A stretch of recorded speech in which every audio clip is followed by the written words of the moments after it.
I would have you read that statute to recognize that a tribal entity can do business within the state just like any foreign entity that registers within the state can do business.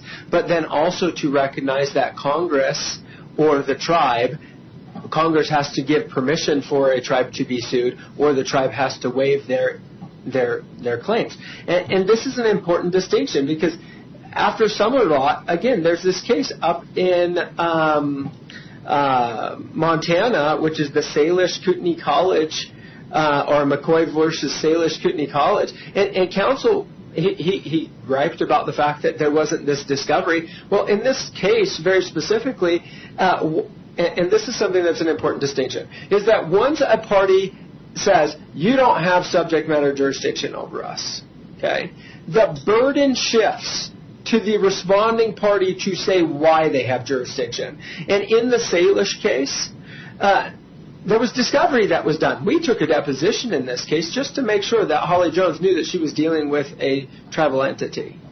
And she did. There's no question about it. She understood she was dealing with a tribe. Irrespective of that, for them to say, well, Your Honor, we didn't have enough information to be able to rebut the shifting presumption is by their own failure. Irrespective of that. The Salish or the McCoy case versus Salish-Kootenai College, Salish-Kootenai College is organized under the laws of the state of Montana. It was not organized under the tribal law. And this is a 2018 case that applied the white factors. This is not some abrogation. This is not some aberration, sorry. Following the factors, just because a tribe organizes under a state law doesn't mean that the state has jurisdiction over them unless Congress says that they have jurisdiction or pursuant to some expressive act, the tribe waived their immunity. And in this case, there is nothing that the respondent or the petitioner can point to that says that this was waived, except for by saying, well, they organized under the laws of the state of Utah, therefore they have waived. And that just doesn't make sense. And I understand your position there. Thank you. So, and coming to the in rem jurisdiction, which quite frankly, to be honest with the court, that's the best argument, right? That literally is the best argument and probably the only argument that should prevail, if the court wants my opinion. However, the counsel misquoted Skagit Valley. In fact, he cherry-picked a quote from the statute or the case, which actually is inapplicable and is actually not correct. Specifically, Skagit, Upper Skagit, and please read it, Your Honor, Upper Skagit holds for the proposition that in rem jurisdiction, as decided under Yakima, the Yakima case in 1968, is inapplicable in that case. And what the Supreme Court did was they went ahead and kicked it back to the Supreme Court of Washington. Now, I actually practiced in Washington. This was a unique case. The trial court specifically said, we don't have jurisdiction over this court. The appellate court said, we don't have jurisdiction over this tribe. The Washington State Supreme Court said, you know what, we think we do have jurisdiction over this tribe pursuant to the Yakima case out of 1968. The Supreme Court said, no. That was misapplied. You're misapplying the Yakima case in rem jurisdiction specifically to that, related to whether or not a local government entity, Yakima County, could tax fee land to the tribe. Could they, for land that was owned by a tribe within, that was patent fee land, that was not trust, could they put property tax on it and collect property tax off of it? And the Yakima case out of 1968 said, yeah, you can. Okay, that's what the Yakima case stood for. Well, that case got bastardized over, the next 50 years until 2018 when the Supreme Court in Upper Skagit said, whoa. No. It's not that easy. In fact, we're kicking it back to you, Washington State Supreme Court, which ultimately kicked it back to the trial court, and said, we need you guys to first decide whether or not this is the issue. And in fact, if you look at what Justice Gorsuch specifically says, he says, we will not decide this issue whether or not it is across all in rem. right? I.e., that we have jurisdiction over all Native American tribes when it's a question in property. He very specifically says we will not decide that issue. He said, I'm going to kick it back. And the reason why is, he says, because it will affect all tribes across this country, not just this case. So what counsel represented to the court is absolutely factually inaccurate, pursuant to the case and the decision in Upper Skagit. Now, Your Honor, kind of get off the pace here. But quite frankly, I think that that's the best argument for the court, is that in rem jurisdiction applies in order to make a decision on this one. However, the decision by Justice Gorsuch in Upper Skagit requires something more than just we have in rem jurisdiction. There needs to be something more, right? And again, what are we talking about here? We're talking about what is the status. And counsel says, look, this is fundamentally unfair. What happens if they walk out and they just start putting liens against any and all property out there? Well, that's not what's happening here. There actually was a contract. He acknowledged that there was a contract. There was money that changed hands. That's what happened here, Your Honor. This isn't just somebody willy-nilly walking out and throwing up wrongful liens on properties, right? That's not what happened, and I think that any insinuation to that fact is absolutely improper. What we need to talk about here is whether or not, and again, in Utah, there's a difference between an incorporated entity and an unincorporated entity as far as an entity status, right? One is under Title 16, one is under Title 43, if memory serves. Those are treated separately. As far as the summer lot case goes. But again, there's current case law that has been successive to summer lot, including the Salish case out of Montana, that quite frankly I think is more persuasive. Summer lot's an aberration. It's a single case where all of the quantum of other cases suggests otherwise.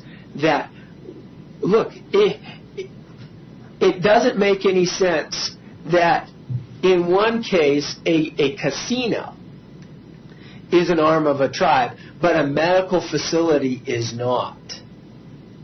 I mean, that doesn't seem to jive.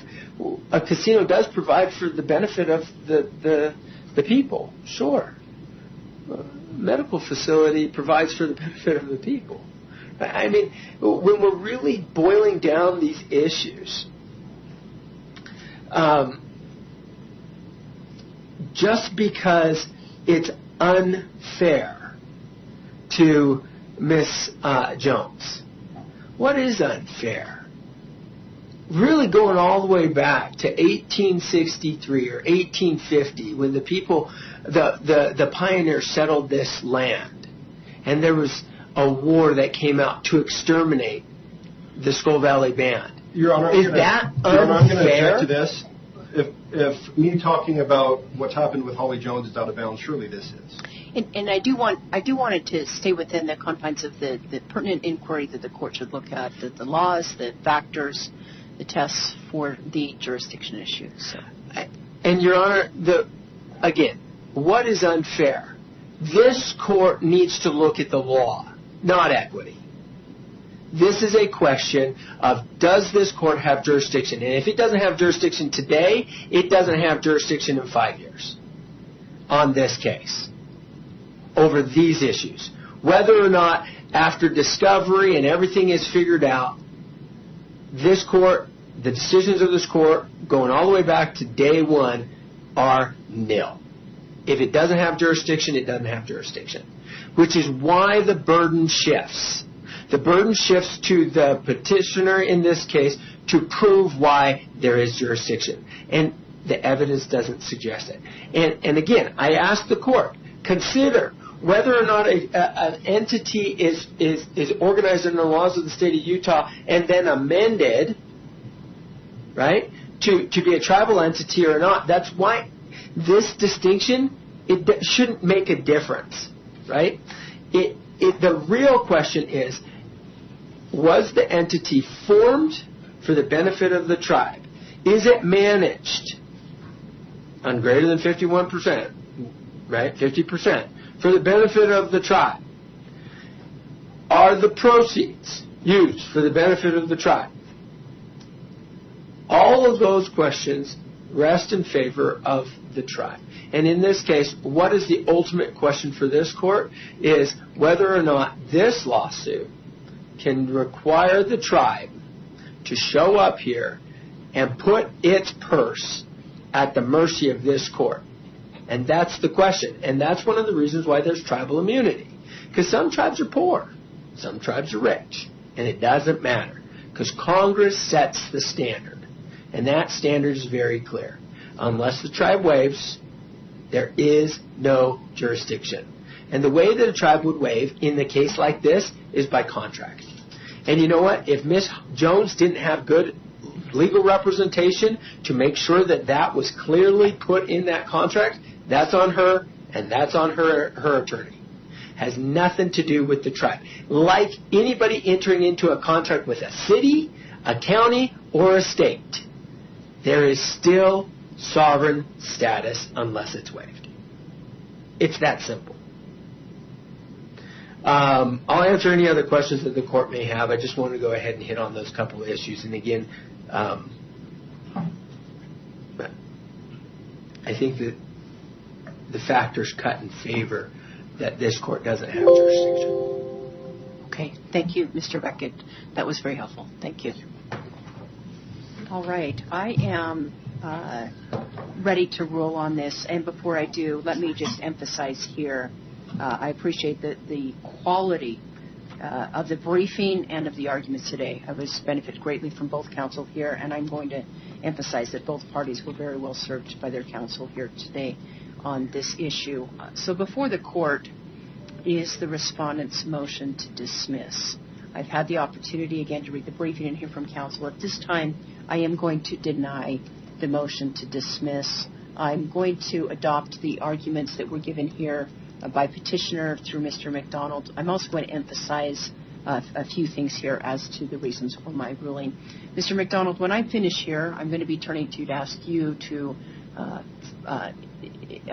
file before me an order reflecting my ruling. So I'll just give you a heads up that I'm going to be doing that now and ask you if you have questions about my ruling here, and also ask Mr. Beckett if he has questions. But I am denying the motion to dismiss. First of all, the motion argued that this court did not have subject matter, personal matter jurisdiction on grounds of tribal immunity.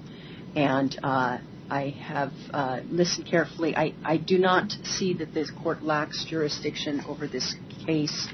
And specifically, I'm going to note the following. The respondents, first of all, the tribe is not the respondent. The pertinent property at issue is not on tribal land. Then the pertinent question the court had to look at then is, are the respondent entities in essence an arm of the tribe? That's an important question the court has to look at in terms of determining whether or not tribal sovereignty is at issue here, precluding this court from jurisdiction. I am persuaded by the arguments that petitioner has given here that there are threshold questions that the court can look at before even looking at the six-factor test. And the threshold questions come from the Summerhold case and also from the Utah Code. So the court is applying the Summerhold case and Utah Code section 48-3A-901-4B in deciding that there are threshold questions that the court first looks at in determining whether tribal sovereignty is at issue here. One of the threshold questions that Summerhold brings up is, are the entities incorporated under state law? Here, there's no dispute that the respondent entities were initially incorporated under state law, and in fact, as has been argued, are still registered as LLCs under Utah law. I'm also persuaded by the argument that although at a later point they were amended to be tribal entities under the pertinent statute, 48-3A-901, what that means is that now the tribal entities are to be treated as foreign entities, and this court would have jurisdiction then over the foreign entities. In essence, because of the fact that the respondent entities were incorporated under state law, I do see that that is a waiver by the entities of the tribal immunity. Second of all, another threshold question that I'm persuaded shows that this court has jurisdiction in this case is the in rem jurisdiction issue. The property, again, at issue is not on tribal land, and that as was argued here, case law supports the principle that tribal sovereignty does not apply when we have in rem jurisdiction, and the court again decides that on the grounds of in rem jurisdiction, the court has jurisdiction. Now, the third ground, if in fact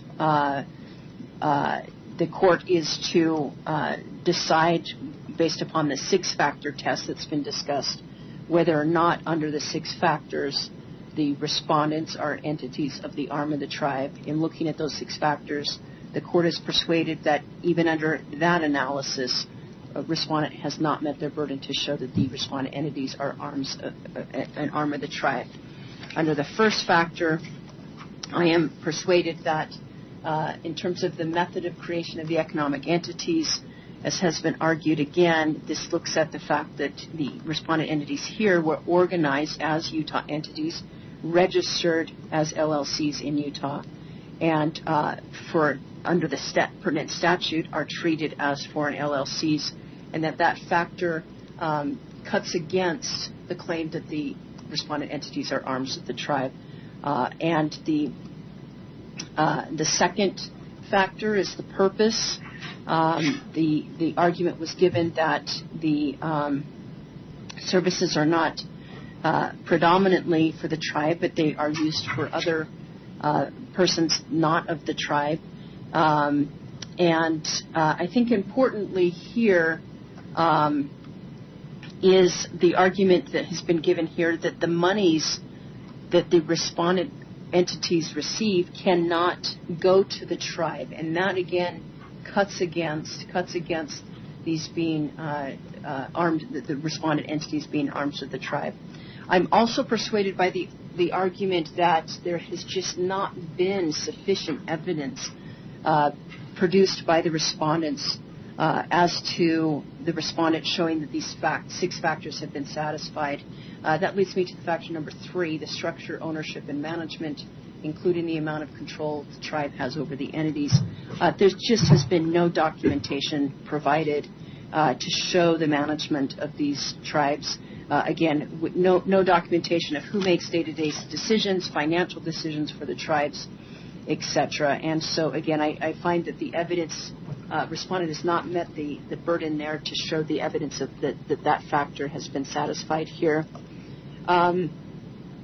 There is also, going to the fourth factor, there's no evidence of there's no evidence of the purpose of the LLCs and no evidence of the when it was incorporated under state law, of the intent of the respondent entities at that point. Again, I'm looking at the lack of evidence that's there, and that cuts against the factors being satisfied here. Number 5, the fifth is the financial relationship between the tribe and the entities. Again, we have little information of financial indications, but the one thing we do have is that the entities are not allowed to keep certain monies. The tribe is not allowed to keep certain monies under a certain contract that exists. As was argued, though, we don't have the court does not have the contract before it. Turning to number 6, looks at the policies underlying the tribal sovereign immunity and its connection to tribal economic development. What I'm going to emphasize here is the pertinent entities, the respondent entities, chose to incorporate under state law. They could have chosen to be unincorporated. That did not happen. And again, that's my focus here on the sixth entity, is the fact that, again, I circle back to the fact that initially these respondent entities chose to be incorporated under state law could have chosen otherwise, and that when that decision's made, the tribal immunity is then waived. And so for those reasons, for all of those reasons, I'm denying the respondent's motion. Mr. McDonald, I circle back to you. Would you file a motion, not a motion, would you file a proposed order for my signature reflecting my ruling here on this motion? Yes, Your Honor. I assume I should first circulate it to opposing counsel. Yes, please. Okay. Yes. And do you have any, since I'm asking you to draft that, do you have any questions for me about my ruling? Your Honor, I took copious notes. If I have a question, I can just download the audio. I think I'll be fine. Thank you. Okay. Mr. Beckett, let me ask you if you have any questions about my ruling here. I do, Your Honor. If you would clearly state for the record whether or not the court considered the shifting burden of proof from the election for the lack of subject matter jurisdiction pursuant to tribal immunity, did the court require the petitioner in this case to present certain evidence of subject matter jurisdiction, or is the court's ruling, as I understood it, that we failed to present sufficient evidence? By that I mean my client's SVHC failed to present sufficient evidence. It's a good question. Let me make that clear. I do view that it was the plaintiff's, the petitioner's burden to show that the court had subject matter jurisdiction here. And I do find that the plaintiff has met that burden where the pertinent property is in the pertinent property here is in this county, and not only the pertinent property, but the respondent LLCs fall within the statute that the court has jurisdiction over. And so, again, I am finding that the petitioner met the burden to show that this court has has jurisdiction. And the argument that had been to connect the dots on that, it was argued that I have jurisdiction in this matter not only under the Constitution, the Utah Constitution, which gives me jurisdiction, but also Utah Code, so that the court, again, has jurisdiction over the real property and also over the entities. So, again, the petitioner had the burden. I find the petitioner met it. As to the six-factor test, that is where I am persuaded that respondent did not show sufficiently that the evidence of the six-factor test cut in favor of respondent to show tribal, to show that the respondent entities were arms of the tribe, where respondent did not produce sufficient evidence to show the structure, for instance, factor number 3, the structure, ownership, and management, including the amount of control the tribe has over the entities. That is simply the burden then that is the burden of the respondent. This is certainly something that the petitioner would not have access to, but the respondent would have access to. And the respondent did not satisfy the court that there was sufficient evidence showing that the totality of the circumstances, the totality of the six factors would indicate that the respondent entities are, in fact, arms of the tribe. So I think it's important that you ask the question of who has the burden. That's the long answer, but that's how I see the burdens here. Any other questions here? Yes, Your Honor. You indicated that there was a lack of evidence or no evidence. Can the court state what was the standard or the burden that needed to be presented to this court in order for the court to be persuaded? Is that question clear? Yeah, it's a good question. I think it gets into the complexities of the six-factor test, right? And so I do see that the standard is at least a sufficient showing that when looking at all of the factors here, the evidence to support all of the factors, that indicates that, in fact, the respondent entities are an arm of the tribe. And so I am persuaded. You heard me ask questions that does one factor matter more than another? Is it a totality of circumstances? I am persuaded that this is a test in which the court looks at all the factors. One factor doesn't weigh more importantly than any others. I am persuaded that this is test in which the court is to look at all the factors and look at the evidence cumulatively to see if there's been enough here. And that's just where I see that there's just been an insufficient showing here to convince this court that under those 6 factors, the respondent entities are an arm of the tribe. And I may have been inarticulate in my question. You had indicated that the standard was sufficient evidence. What I'm curious about is how the court weighed the evidence as either on a prima facie, preponderance, clear and convincing, or beyond a reasonable doubt. I'm curious as to how the court weighed the evidence in favor of those factors, because the court stated that there was no evidence. So there was some evidence in the form of declaration. I'm not saying there was no evidence. There was not sufficient evidence. And I think that is, I'm glad you're asking for the clarification, because I'm not saying there was no evidence presented. There was certainly a declaration presented. My point is that there was insufficient evidence. I'm certainly not holding a standard of beyond a reasonable doubt. That's in a criminal case. I'm certainly not having a standard of clear and convincing. And even in this case, I did not hold civil law would normally be preponderance of the evidence. I, for purposes of this test, I'm doing even a lower. I'm looking at whether there's some evidence to support this court finding that those factors are in favor of the court finding that the respondent entities are an arm of the tribe. And any more clarification? Let me say that what I'm looking at is I even was doing less than preponderance of the evidence here. I understand, and I hope the court understands the reason why I'm asking these questions. I do.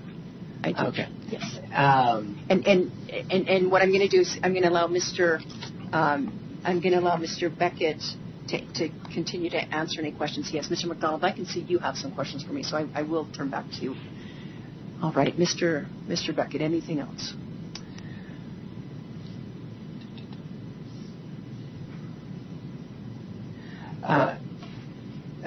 Regarding, you had indicated sufficient evidence as you weighed all 6 factors. Did the court consider any one factor more important than another, or were they all taken as you had to meet all of them or none of them? How did the court make its determination on the 6 factors? I am viewing that as all 6 factors are important and that none is dispositive. Okay. Anything else, Mr. Beckett? Nothing, Your Honor. Okay, thank you. Those were important questions. I appreciate those questions. Mr. McDonald. Yes, Your Honor. One question then is, I guess I'm trying to figure out how to structure the order, because the court held that, made some findings as to the threshold issues. Yes. And then moved on to the 6-factor test. So, correct.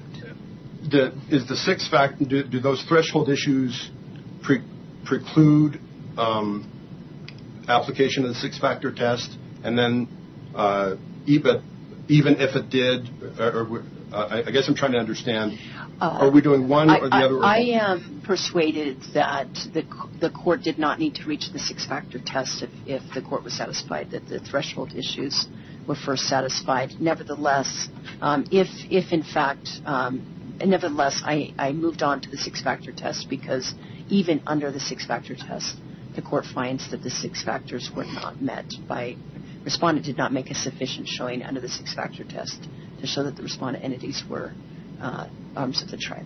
Okay, thank you. And again, I appreciate all of the questions that are being posed to me for clarification of my ruling, and welcome all of those. Mr. McDonald, any other questions for me? No, Your Honor. Okay, thank you. And with that, that concludes for this case the arguments and the ruling on respondent's motion to dismiss. Let's move to now what was set for this case for the 11 o'clock hour. I'll note that at 11 o'clock what is set is the petition to nullify lien. The petitioner's petition to nullify lien, also in this case 210301424.